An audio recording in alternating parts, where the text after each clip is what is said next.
फर्ज। मैं सिर्फ आपकी पत्नी नहीं, किसी की बेटी भी हूँ और मुझे आज एक बेटी होने का फर्ज पूरा करने से कोई नहीं रोक सकता। समझे मेरी बात? इसलिए मुझे रोकने और धमकी देने की कोशिश तो तुम बिल्कुल भी मत करना। अब हटो मेरे रास्ते से।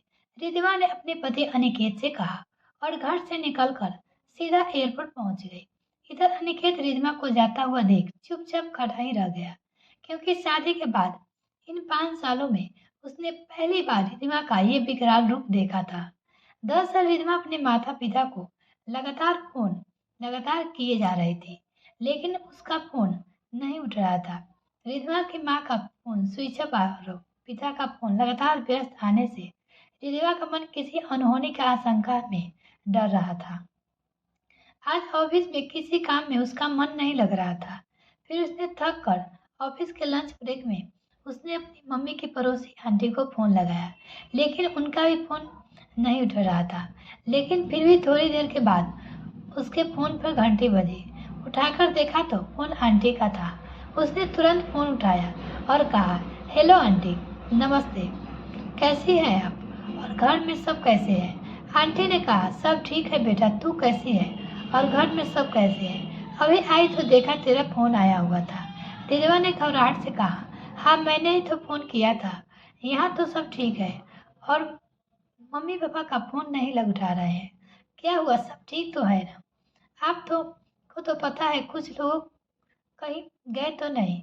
आंटी प्लीज, क्या आप एक बार मेरी बात करा सकती हो? आंटी ने तभी आदमी से कहा, हाँ सब ठीक है, कोई बात नहीं। तभी रिधमा की को आंटी के पीछे से उसकी बहू की आवाज आई, माँ जी आप सच सच क्यों नहीं बता देती? रिधमा ने आंटी की बहू की आवाज सुनकर, आंटी सच बताइए, भाभी कौन सा सच बताने के लिए कह रही है? तब तक फोन आंटी की बहू लेकर कहा, रिधमा माफी चाहूंगी, सबने तुम्हें सच बताने के लिए मना किया था, लेकिन मैं अब और झूठ बोलकर अपने परिवार को किसी मुश्किल में नहीं डाल सकती। दरअसल कल तुम्हारे घर को रात को कुछ चोर घुस गए थे, जिन्होंने तुम्हारी माँ को सिर पर डंडे से वार किया, उनको चोट आ गई है। अंकल जी पुलिस स्टेशन गए थे चोरों की शिकायत दर्ज करवाने। कल रात से सब परेशान हैं। आज भी अंकल अस्पताल और पुलिस स्टेशन का चक्कर लगा रहे हैं। सबने आपको बताने से मना किया है, लेकिन मुझे तो से रहा नहीं गया। आंटी जी की कंडीशन अभी ठीक है, लेकिन अंकल जी अकेले परेशान हो रहे हैं। माना कि हम सब यहाँ हैं, लेकिन कब तक? उन लोगों को देखने कर कभी कभी लगता है कि काश उनको कोई बेटा होता तो आज यूं बेसहारों की तरह न हरास होते। बात कड़वी है, पर देखो रिधमा, आखिर तुम उन लोगों की इकलौती संतान हो, तो अब तुम्हारा फर्ज बनता है कि तुम उन लोगों को देखभाल करो। अब बुढ़ापे में उन्हें सेवा और सुरक्षा की जरूरत है। रिधमा की आंखों में आंसू भर आए। उसने कहा, क्या भाभी कैसी बात कर रही हो? मेरी मेरी माँ पापा और उनकी बेटी अभी जिंदा है, कहीं बेसहारा नहीं हो सकते। मैं उनकी बेटी हूँ और बेटा भी। मैं आज ही आ रही हूँ। शाम तक। रिधमा ने कानों में भाभी की बात सूल भाती चुभ गई। उसने आंखों को ना जाने क्यों आज अनहोनी की आशंका में आंसू भी बहे जा रहे थे।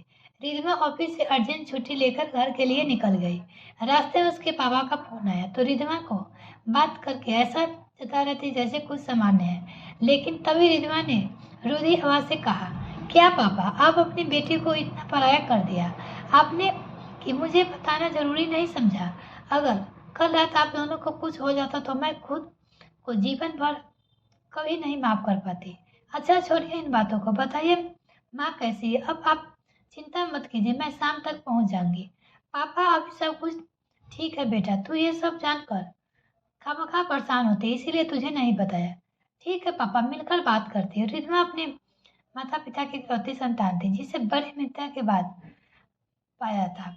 उसने माँ पापा ने रिधमा का एक आत्मनिर्भर महिला थी, जिसके लेकिन कहते हैं ना, ससुराल में चाहे बहू नौकरी करती हो या ना करती हो, ससुराल वालों को बहू का मायके वालों को लगाव रखना बिल्कुल नहीं पाता। वैसे तो सब कुछ ठीक था रिधमा के ससुराल में, लेकिन जब भी बात मायके जाने की होती तो मायके के नाम से ही उनके सास गीता जी बखेरे खड़ा कर देती, क्योंकि गीता जी को रिधमा का मायके जाना, ज्यादा देर तक फोन पर बातें करना बिल्कुल भी पसंद नहीं था। ये सिर्फ सास की समस्या नहीं थी, रिधमा के पति का भी वही हालत था। माँ बेटे को बिल्कुल एक ही से भाषा बोलते।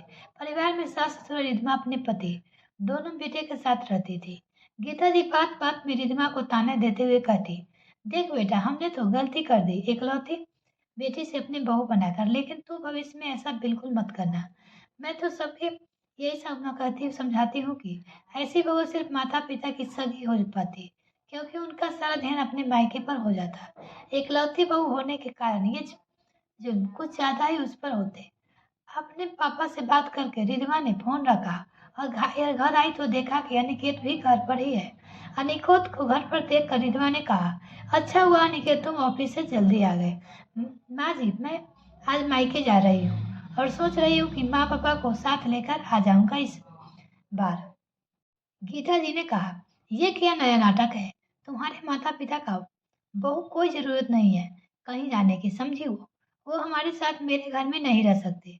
बहू बुरा मत मानना, लेकिन तुम्हारी माँ के पिछले जन्म में कर्म भी अच्छे नहीं रहे, तभी तो एक बेटी को जन्म नहीं दिया दिया पाई जो बुढ़ापे में उनका सहारा बन सके। वैसे भी तुम्हारी अब शादी हो गई है, तुम्हारा पहला फर्ज ससुराल है की तरफ होना चाहिए, मायके की तरफ नहीं। अब तुम भूल जाओ मायका को, समझी? तभी पीछे से रिधमा के पति ने अपनी माँ का साथ देते हुए कहा, माँ बिल्कुल ठीक कह रही है रिधमा, जरूरत क्या है तुम्हें वहाँ यहाँ लाने की? तो अगर आप इसका नेक्स्ट पार्ट देखना चाहते हैं तो प्लीज मेरे चैनल को जल्दी से सब्सक्राइब कीजिए। इसका नेक्स्ट पार्ट कल ही आएगा। मिलते हैं नेक्स्ट वीडियो पे, तब तक के लिए bye. Thanks for watching this video.